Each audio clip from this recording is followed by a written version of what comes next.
Welcome to Illinois in Focus. I'm Greg Bishop. Coming up, we'll review the week's top stories about the ongoing influx of non-citizen migrants and how local communities deal with the crisis, and the one-year anniversary of the state's challenged gun ban and registry.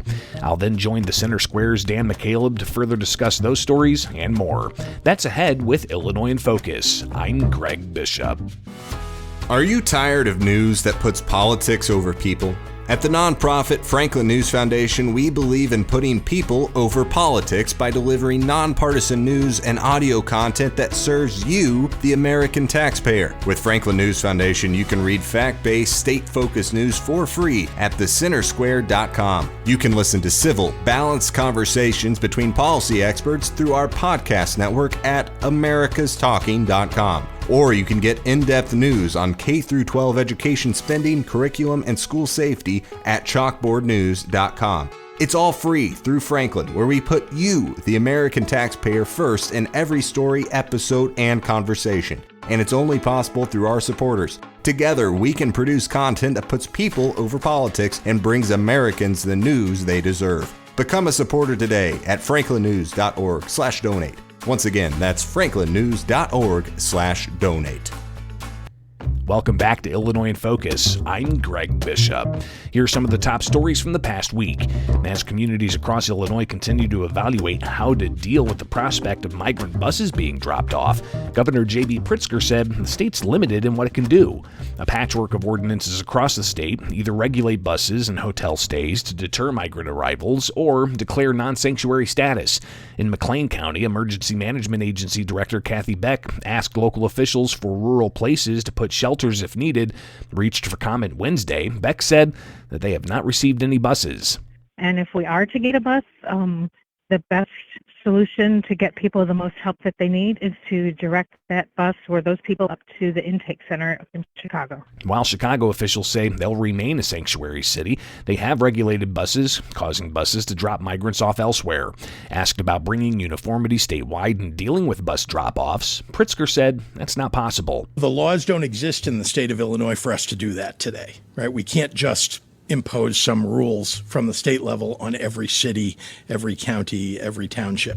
As for the financial toll on Illinois taxpayers, the governor said legislative action on more spending isn't needed right away, but he's in talks with legislative leaders about the ongoing costs. The state legislature returns for the start of spring session Tuesday.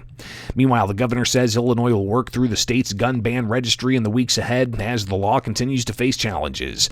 The governor said low registration compliance aside, it's illegal to buy or sell more than 170 semi-automatic firearms, magazines, and attachments in Illinois. High-capacity magazines are unavailable. Assault weapons are unavailable to be purchased in the state of Illinois as a result of the legislation that we passed. And we'll work through the registration challenges over the next month or two. Pritkzer heralded this week's decision from the U.S. Supreme Court to not hear the case brought by State Representative Dan Calkins. Federal Firearms Licensees of Illinois board member Dan Eldridge said the courts are far from done dealing with the challenges, as rules remain incomplete. On the merits, the vagueness is a great claim, and it's only made stronger by this circus.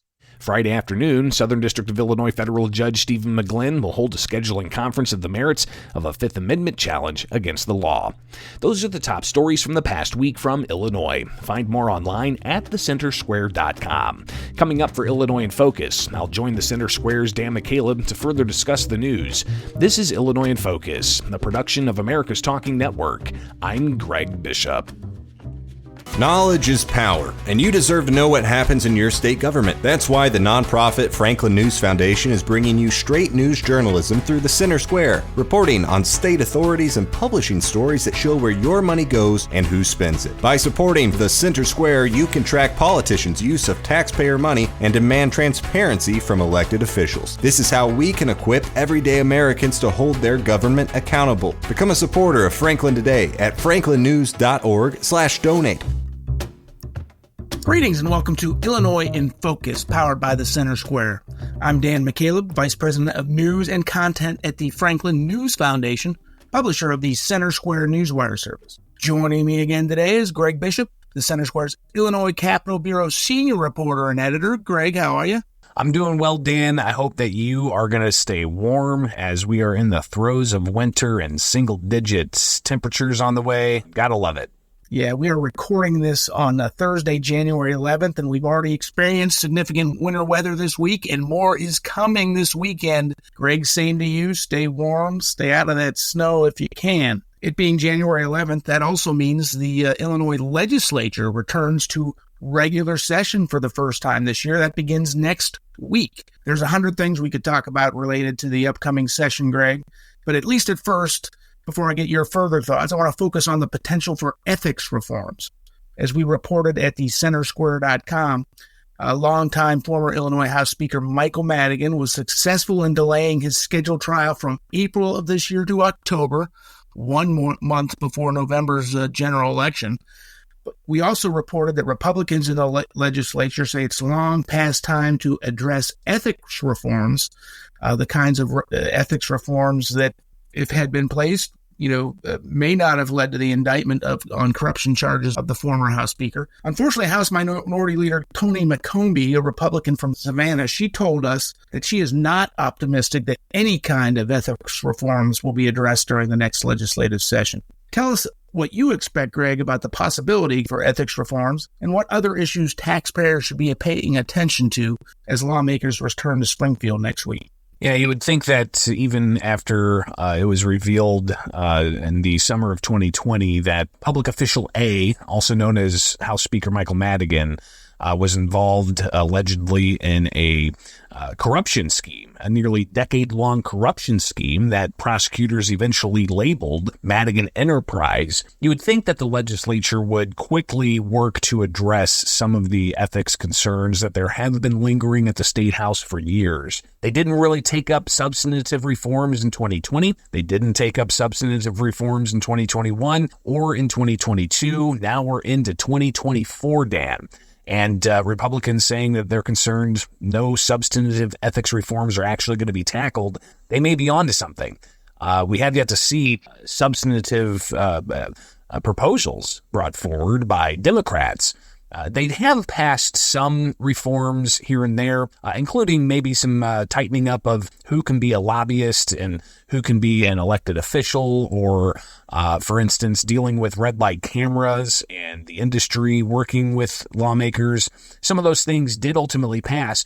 But when it comes to the things that Republicans say really gave Madigan that nexus of power of being the chair of the Democratic Party and also being the House Speaker, controlling the party purse while also controlling what legislation advances.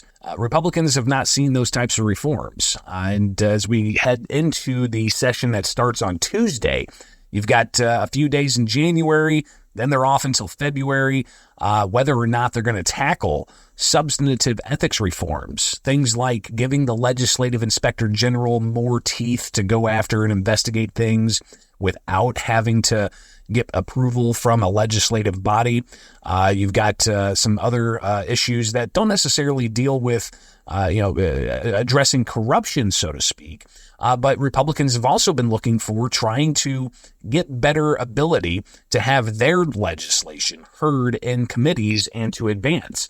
Things that some considered Madigan's rules still very much in play when it comes to management of the Illinois House.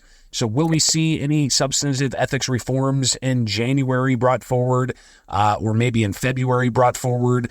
Time will tell. We'll be there on the ground to bring you all the latest with thecentersquare.com. Just in terms of the House rules, you mentioned there was criticism of Madigan's House rules. The person who replaced Madigan, current House Speaker Emanuel Chris Welsh, he largely adopted the same House rules that Madigan used, maybe with some slight changes, and that's been a criticism of him by Republicans. But as I understand it, and this is maybe getting into the weeds a little bit for our listeners, it's a 2-year legislature, right? After every election, this is an election year, last year was not an election year, after every election, they adopt new House rules. But the rules that were in place last year, they'll be in place this year again, right? Unless Democrats decide to vote to change them. But they don't have to do that this year, correct? That's correct. Yeah, at the start of each General Assembly, which are 2-year terms, they do approve rules. Largely those rules, both in the Senate and in the House, have been, largely the same. Some of the changes they made recently were really focused in on, COVID era policies where they allowed for remote voting and things like that. They essentially did away with those. But largely, the rules that have been in place and crafted and cultivated by House Speaker Michael Madigan in the Illinois House have largely stayed the same. All right, Greg, as I said up front, there's 100 different things we could talk about. Just briefly, if not ethics reform, what else should taxpayers be looking to see that the legislature addresses? We won't have it until late February, but the governor will be delivering his State of the State and budget address, and that'll lay out his priorities for how he looks to spend taxpayer dollars in the upcoming budget year that starts July 1st. But Dan, before we even get to that, I think that there's going to be a lot of conversation on how to manage the migrant crisis, and not just the humanitarian toll, but also the taxpayer toll, because we've seen now nearly $500 million being spent in taxpayer dollars from the state to deal with this. And Governor J.B. Pritkzer on Friday last week, he issued his 18th disaster proclamation, saying that the state of Illinois is a disaster because of the migrant crisis. And in that declaration, he talks about how the state has seen nearly 30,000 migrants come from the southern border to Chicago, and the costs continue to increase. But what that does by declaring a disaster, as we saw with more than 3 years of COVID-19, was the governor was given broad authority to spend dollars, to spend taxpayer money. So while you've got another disaster proclamation, the 18th disaster proclamation, just on the migrant issue, Republicans are saying enough's enough. They want to see the legislature step up and assert themselves and be a co-equal branch of government to provide that check and balance against the executive branch. But they say that in the past 4 years, most of it has been during a disaster proclamation from the governor, be it COVID or be it the migrant issue. And Republicans are going to be looking for some change on that. All of that while you've also got the overall costs mounting for the migrant crisis. As I said, $500 million being spent on it. The governor announced an additional $160 million back in November, but those dollars are likely going to be used up in the near future. And whether or not the governor goes to the legislature to ask for a supplemental appropriation, that is yet to be seen. But you can imagine that's going to be top of mind for a lot of people as they head back to the Capitol in Springfield next week. Yeah, it's going to be a legislative concern because of the taxpayer dollars that are going there. You referenced the 30,000 migrants arriving in Chicago figure, but that total really goes up just about every single day because new buses are arriving regularly. I mean, by the middle of session, say March or so, who knows what that number is going to be? It could be 35,000, could be 40,000. So more and more taxpayer resources are going to have to go to that. We're also seeing, too, with Chicago's response, where it's not just in the Chicago issue. Buses are now dropping off migrants because of Chicago's response and impounding some of these buses. These buses are dropping off migrants in suburban communities. In other communities, we had a plane fly into Rockford with migrants. And these communities are starting to address how they're going to respond to it. Tell us a little bit about that. And even places far from the Chicago suburbs even sounding off on this issue as well. People during the holidays, if they were driving north on I-55, they would have seen in Grundy County those road construction signs on the side of the road that said no migrant bus. This exit. So Grundy County looking at a resolution to say that they are not a sanctuary county for non-citizen migrants. They're also looking to pass similar ordinances that Chicago passed to regulate buses and unannounced drop-offs of migrants. You've got McClean County also looking at a similar non-sanctuary resolution, and municipalities and villages all throughout the suburbs as well, having to deal with this issue, including whether or not to address long-stay hotels where migrants might be being put into a hotel. And a lot of this costing taxpayer dollars. So some of these communities, including McClean County, and there have been several others in the Chicago suburbs that have said their resolutions, they're not going to accept non-citizen migrants from another state or another city. And they're also not going to accept taxpayer dollars to deal with the migrants because they say there are limited taxpayer dollars. And while these communities also say they're open arms for legal migrants to come and live and work, they don't like the process that they're seeing play out with these so-called asylum seekers crossing the border en masse. So the governor this week, he was asked, with all of this patchwork of different ordinances there are from different municipalities regulating buses, what can the state do? And the governor said that the state's limited. They can't bring about some kind of unified or uniform bus regulation ordinance statewide to limit who can go where. So he said the state's hands are tied in that aspect. But as far as the flights that you mentioned, the governor said that he is putting pressure on some of these private plane companies, though he wouldn't share what exactly that strategy is. He says that he is working at trying to prevent some of these planes from being used to bring migrants to Chicago. But the governor, the mayor of Chicago, and others across the country that are dealing with this influx of non-citizen migrants coming from across the southern U.S. border, they're asking the Biden administration for more taxpayer resources.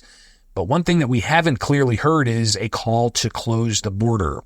Well, I talked with U.S. Representative Darren LaHood earlier this week, and I got his response to the governor saying that Republicans in the U.S. House don't want to work on solutions to this crisis. LaHood said that's a lie. He says that Republicans have a solution to this crisis, and it's to revert back to things like former President Donald Trump's Remain in Mexico policy, where if somebody is crossing into Mexico, into the United States, and they're trying to seek asylum, then they need to have their asylum claim processed while they're in Mexico. And there's other measures that LaHood said could bring about tighter border security that he says Democrats and the Biden administration are not interested in. And ultimately, we're seeing a lot of fingers being pointed all over the place on this issue.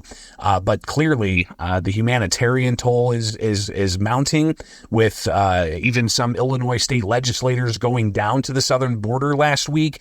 In one instance, they heard from a pecan farmer who had several dozen migrants show up dead in his farm after they crossed. So you have state legislators from Illinois, 1,000 miles away from the border, seeing it firsthand, coming back to the state, highlighting the humanitarian impacts they're seeing and calling for more action to be taken to tighten up border security. But Dan, as of course, the border is a federal issue. And you've got the state having to deal with this. And one thing the governor said this week was that it's bad for Texas Governor Greg Abbott to, quote, foist this upon cities like Chicago. But you have others pointing towards the lack of border security leading to this crisis being foisted onto those southern border communities. So a lot of finger pointing, but doesn't really look like there's going to be much resolution. Just to bring some national perspective to what has been a mostly Illinois, Chicago-focused conversation about the migrant crisis, two things I just want to bring up. In Texas, which is seeing the brunt of the illegal border crossings, have the largest border with Mexico in the south, Texas Governor Greg Abbott, who has largely led this busing strategy, busing these migrants to sanctuary cities like Chicago and elsewhere across the country. Texas also passed a state law at Governor Abbott's urging that essentially makes illegal border crossing a state crime. Traditionally, it's only been a federal crime because immigration is supposed to be a federal issue. Texas legislature passed and Governor Abbott signed this bill into law. The federal government sued Abbott in the Texas legislature over that law, saying it is a federal issue. So the federal government seems to be contradicting itself there. Secondly, New York City, which is also seeing the tens of thousands of migrants bus there, they have sued, I think it's 17 or 18 Texas busing companies that are participating in this. Governor Abbott has said the lawsuit he's actually pushed back about it. You referenced, Pritkzer said, teasing at a plan he has for these private planes that have been flying in migrants. I wonder if it's something like a lawsuit similar to what New York city has done with Texas. Again, Governor Abbott said that lawsuit's going nowhere.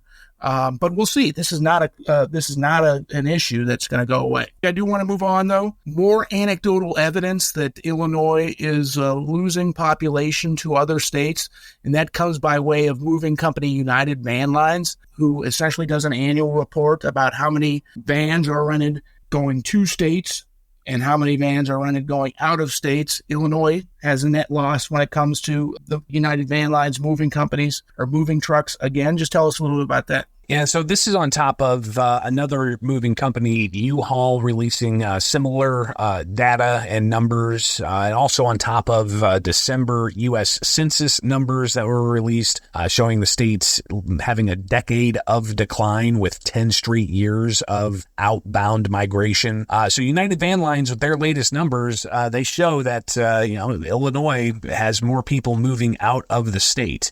And in particular, you've got the United Van Lines survey indicating that there's just a couple of states that had more people move out than move in than Illinois had. But one thing is interesting. You always hear people moving out of the state of Illinois for better weather. While that may be the case, in one instance, you've got Florida attracting 21,000 Illinoisans a year.